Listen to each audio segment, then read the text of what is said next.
చెప్పినారు. మీ హంబుల్నెస్ కావచ్చు, మీ హ్యుమానిటీ కావచ్చు, అంటే మీరు కొంతమందిని దత్తత తీసుకుని చదివిపించిన విధానం కావచ్చు, దాంతోపాటు ఇన్ని మేము విన్నాము. చాలామందికి తెలిసే ఉండొచ్చు ఇవన్నీ. కాకపోతే చాలామందిలో ఉన్న ప్రశ్న, అంటే ఇది నా అజంప్షన్ కాదు, లేకపోతే చాలామంది అంటే ఇటు వెళ్తున్నాం ఇంటర్వ్యూకి ఉన్నప్పుడు ఈ క్వశ్చన్ ఒకటి అడగమన్నారు, ఏంటి మల్లన్న సాగర్ బాధితుల గురించి. అక్కడ మీరు కొంచెం పార్షాలిటీ చూపించారు. మీ అనుకున్న వాళ్ళకో లేకపోతే మిగతా కొంతమందికి చేయలేదు, ఎందుకు వచ్చింది మరి అపవాదం ఎందుకు వచ్చింది? రెండు విషయాలు ఇక్కడ. ఇప్పుడు ఉమ్మడి ఆంధ్రప్రదేశ్లో గత 40 సంవత్సరాలలో లేని విధంగా తెలంగాణ ప్రాంతంలో భారీ రిజర్వాయర్ల నిర్మాణం జరిగింది ఇరిగేషన్ ప్రాజెక్ట్స్లో. అది తెలంగాణ వచ్చినందుకు సాధ్యమైంది. గౌరవ కేసీఆర్ గారు దమ్మున్న మనిషి కాబట్టి, పట్టుదల ఉన్న మనిషి కాబట్టి అంత ప్రాజెక్టులు, పెద్ద ప్రాజెక్టులు అంటే ఆలోచించిండు, కట్టిండు, నిర్మాణం చేసిండు. చాలామంది అందరు ముఖ్యమంత్రులతో పనిచేశారు. అంటే చాలా క్లోజ్గా పనిచేశారు. ఇప్పుడు ప్రజలలో ఏంటి, కేసీఆర్కి బాగా క్లోజ్ వెంకటరామరెడ్డి అనేది ఒక నానుడి. వెంకటరామరెడ్డి కేసీఆర్ కలిస్తే కాలు మొక్కుతాడు, కేసీఆర్కు దండం పెడతాడు. అందుకే ఎమ్మెల్సీ వచ్చింది, అందుకే చెప్తున్నా కదా. నెక్స్ట్ అడుగుతాను, నేనే చెప్తున్నా కదా. సో నేనేం చెప్తున్నానంటే, తెలంగాణ ఆఫీసర్గా ఆంధ్ర ప్రాంతంలో, రాయలసీమ ప్రాంతంలో పనిచేసినప్పుడు నేను గ్రహించింది ఏంటంటే, తెలంగాణ ప్రాంతానికి, ఆంధ్ర ప్రాంతానికి, రాయలసీమ ప్రాంతానికి ఒక జనరేషన్, ఒక తరం వ్యత్యాసం ఉంది. మనం 50 సంవత్సరాలు 30 సంవత్సరాలు వెనుకబడి ఉన్నాం మనం అప్పుడు ఉమ్మడి ఆంధ్రప్రదేశ్లో. తెలంగాణ పోరాటం అందుకే వచ్చింది. ఎందుకు వచ్చింది తెలంగాణ పోరాటంలో అంత ప్రజల్లో ఉవ్వెత్తిన పోరాటం ఎందుకు వచ్చింది? ఒక కేసీఆర్ సారు ప్రజలలో ఉన్న అవసరాలను గ్రహించి తెలంగాణ ప్రాంతంకు జరుగుతున్న వివక్షను గురించి సారు పోరాటం చేసిండు. అంతకుముందు కూడా చాలా పోరాటాలు అయ్యాయి. ఎందుకు పోరాటాలు అయ్యాయి? మీకు తెలుసు, ఆంధ్ర గో బ్యాక్ అనే ప్రోగ్రాం కూడా మనకు వచ్చింది అప్పుడు. సో బేసికల్గా ఏంటంటే, ఈ ప్రాంతంలో వివక్ష విధించబడ్డది. సో నాకు మనసులో ఏంటంటే, తెలంగాణ రావాలి ఎన్నటికైనా కూడా. తెలంగాణ బిడ్డలకు, తెలంగాణ వాసులకు తెలంగాణ వస్తేనే సస్యశ్యామలమవుతుంది. ఆకాంక్షే కేసీఆర్ గారికి మిమ్మల్ని దగ్గర చేసింది అనుకోవచ్చా? ఎందుకంటే ఎంతోమంది కలెక్టర్ ఆఫీసర్గా నాలో కసి చూసిండు సారు. ఆఫీసర్గా నాలో పట్టుదల చూసిండు. ఆఫీసర్గా నేను చేసే పని నచ్చిండు. ఒక ముఖ్యమంత్రికి వారి నియోజకవర్గం సిద్దిపేట జిల్లాలో ఉంది. వారు ఉమ్మడి మెదక్ జిల్లాలో ప్రతి అణువును వారికి తెలుసు. చీమ కుట్టితే ముఖ్యమంత్రిగా తెలుస్తుంది. హరీష్ రావు గారు ఎప్పటికప్పుడు అప్లై చేస్తుంటారు ముఖ్యమంత్రి గారికి. సో నేను ఒక కలెక్టర్గా పనిచేయలేదు అక్కడ, మోర్ దెన్ కలెక్టర్ పనిచేసిన కాబట్టే కొన్ని మంది నా వీక్ ఇట్లా క్రిటిసైజ్ చేస్తుంటారు.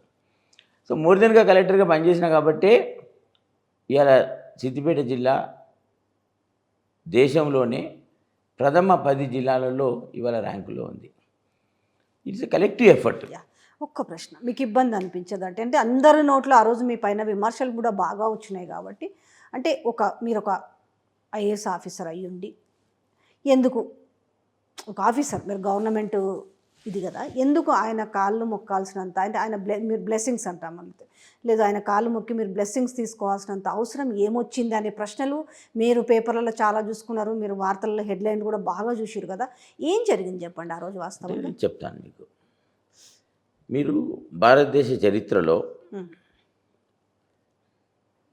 మీరు కూడా బాగా తెలుసు, అంటే you can verify also now, ఏ ముఖ్యమంత్రి ఈ రోజు నాటికి ఒక కలెక్టర్ని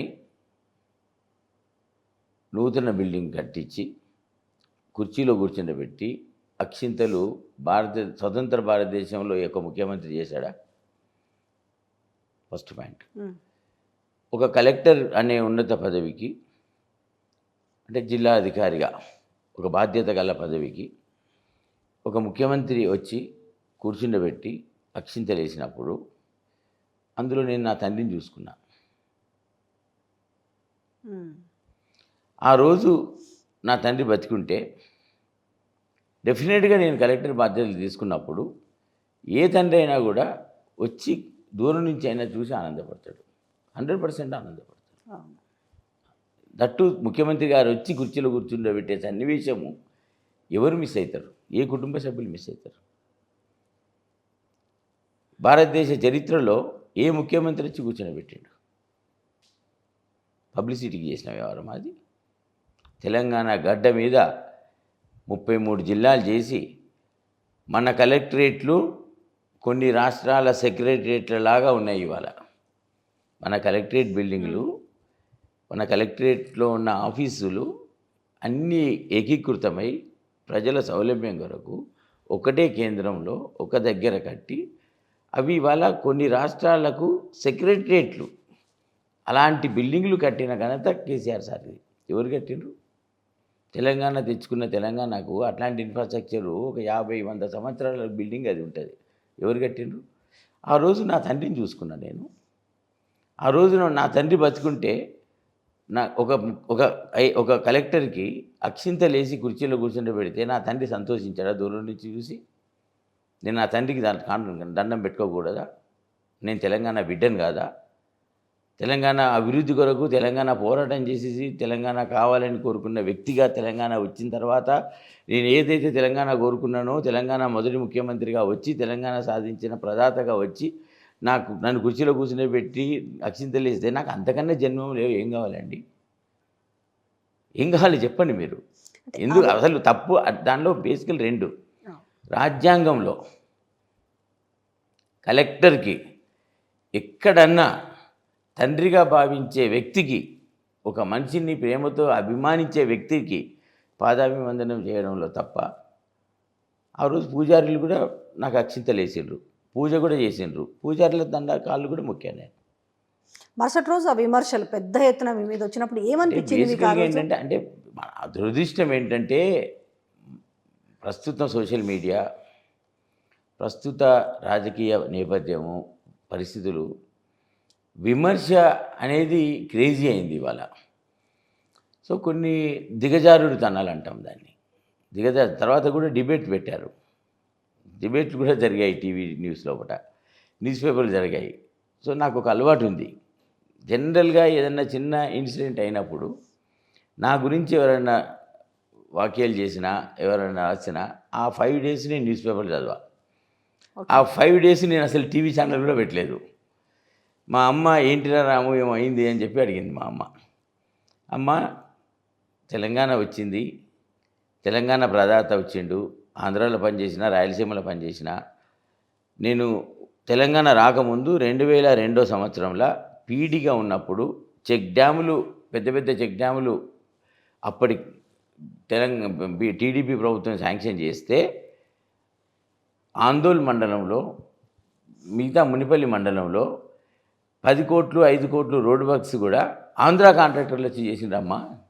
నేను ఆ రోజు ఆఫీసర్గా ఉండి చెక్కులు బిల్లులు సంతకాలు పెట్టేది.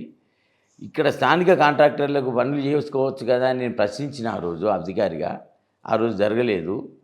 ఆ రోజు నుంచి నాకు తెలంగాణ రావాలని ఒక కోరిక ఉంది. తెలంగాణ తెచ్చిండు. నా నాన్న బతుకుంటే కూడా నాన్న దూరం నుంచి వచ్చి చూసి సంతోషపడుతుంటే కదమ్మా, నాకు ఆ అఫెక్షన్తో, నా ప్రేమతో దండం పెట్టినా అని చెప్పిన.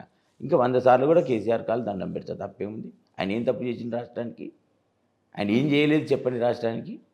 ఇంకా అప్పుడు దాని తర్వాతనే కదా మీకు ఎమ్మెల్సీ?